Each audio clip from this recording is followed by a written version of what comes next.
I mean, TikTok is an enormous threat. So if you're a parent and you got a kid on TikTok, I would be very, very concerned.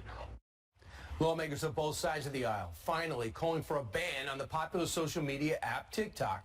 Many U.S. officials believe the platform is helping China collect data from millions of users. Here now with the reaction is from the Heritage Foundation, a research fellow in the Center for Technology Policy, Kara Frederick. Kara, welcome back. How big of a problem do you view TikTok? Oh, it's absolutely massive. And there's no excuse at this point. We know from leaked data, from leaked audio, from reports that Chinese officials via ByteDance, its parent company, have decided to monitor the specific locations of Americans. This was a Forbes article recently using the app TikTok. And we know that engineers in China can access Americans' data when they use this platform. So there's no question. It is a CCP, a Chinese Communist Party spy app, and Americans are using it. They should get off. 60 Minutes did this about 3 weeks ago. They talked about how the content of TikTok for China is history and math and things, but here it's all garbage. It's all dancing. It's all whatever you want. It's an escapism. But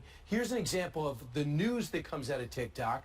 In 2020, 9% of those aged 18 to 29 got their news from TikTok. Now it's up to 18% 2 years ago, and then this year 26%, only looking to grow. In fact, you see President Biden inviting bizarre TikTokers to the White House. You see President Obama sitting Indian style on the ground talking to a TikToker. Do they not realize what Senator Warner just said? No, they absolutely realize it. Again, there's no question that given the national intelligence law that China has, private companies have to give information to the Chinese Communist Party. So we know that lawmakers know this, but they're so reflexively anti-Trump because Trump had an executive order that said TikTok should not be born. We should give it to a U.S. company, preserve and safekeep Americans' data. They're like, absolutely not. We're going to court the younger generation. You have parents saying that 30% of their preteens, 9 to 11-year-olds are on TikTok. Biden wants those voters. The Democratic Party wants those voters,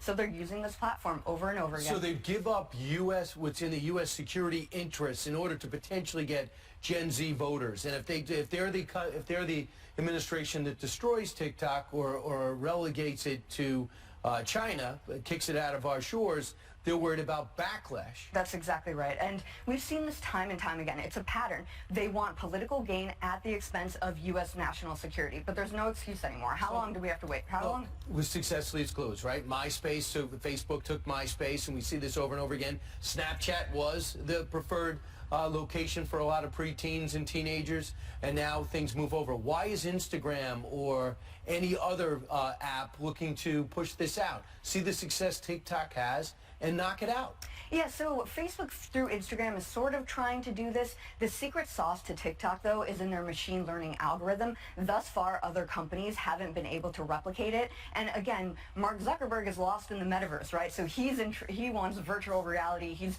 all in on that. But Snapchat, they know they're dying. So if they can replicate that secret sauce, the For You algorithm, then I think other companies would do as well as TikTok is doing. But thus far, no luck. We've got 2 years to another election. You have a Democrat and Republican both pushing for it. I imagine this might be an opportunity. Kara, thanks so much. Of course.